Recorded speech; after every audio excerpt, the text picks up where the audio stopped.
Հարգելի գործընկերներ, երկու մորակարգային հարցերին զուգահեռ բնականաբար անդրադարձ ենք կատարել տարածաշրջանային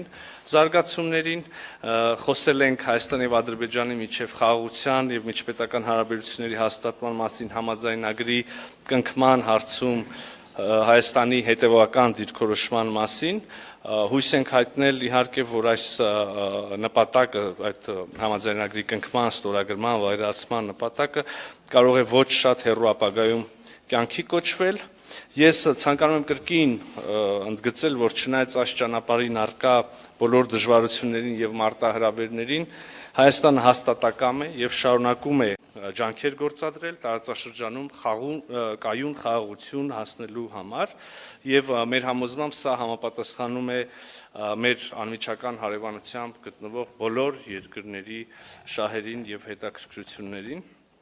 Հարգելի Սերգեյ Վիկտորի կրկին շնորհակալություն եմ հայտնում այցի եւ կառուցողական Չմոռանաք հավանել տեսանյութը եւ բաժանորդագրվել Civic AM-ի YouTube-յան էջին։